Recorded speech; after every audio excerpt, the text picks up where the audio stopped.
पंढरपूरच्या विठ्ठल मूर्तीवर रासायनिक लेपन करण्याची प्रक्रिया गेल्या 1.5 वर्षांपासून रखडलेली आहे।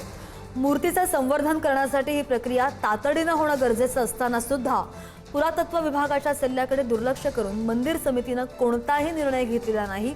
या कारणावरून राष्ट्रवादी काँग्रेसने मंदिर समिती बरखास्त करण्याची आक्रमक मागणी केली आहे। प्रशासकीय दिरंगाईमुळे मूर्तीचं होणारं नुकसान आणि भक्तांच्या भावना लक्षात घेता या रखडलेल्या प्रक्रियेसंदर्भात आता मोठा राजकीय वाद निर्माण झाला आहे।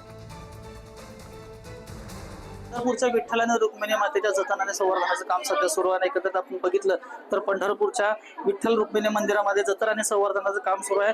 परंतु एकंदरीत बघितलं आपण मंदिरातील जे जतन संवर्धनाचे जवळपास 80% काम पूर्ण झाले आहे। परंतु एकंदरीत आपण पाहतो विठ्ठलाच्या पायाची झीज झालेली आपल्याला पाहायला मिळते। 2025 साली पुरातत्व विभागाने हे सिलिकॉन लेप करण्याचे आदेश दिले गेले होते। परंतु आपण एकंदरीत बघितलं तर आता 2025 साली दिलेल्या आदेशाचं पालन कुठेतरी केलेलं आपल्याला पाहायला मिळत नाही।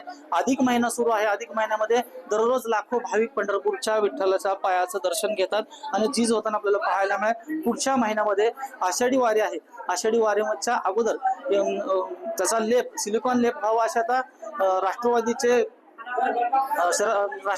जे श्रीकांत शिंदे आहे यांनी आता ती मागणी केलेली आहे। आपण एक बघितलं सिलिकॉन लेप लवकरात लवकर जर नाही झाला तर मंदिर समिती बरखास्त करावी अशी सुद्धा मागणी मुख्यमंत्र्यांकडे केलेली आपल्याला त्यांनी केलेली आपल्याला पाहायला मिळते। एकंदरीत आपण पाहिलं तर विठ्ठल रुक्मिणी मंदिरातील जतन आणि संवर्धनाचं 80% जरी काम पूर्ण झालं असलं तरी सिलिकॉन लेप हा आता राहिलेला पाहायला मिळतं आणि लवकरात लवकर आषाढी वारीपूर्वी हा सिलिकॉन लेप करण्यात यावा अशी आता मागणी भाविकांमधून होताना आपल्याला पाहायला मिळते।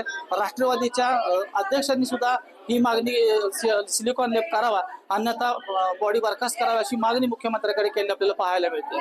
विठ्ठल मंदिरातून माऊली डांगे, पुढारी न्यूज, पंढरपूर।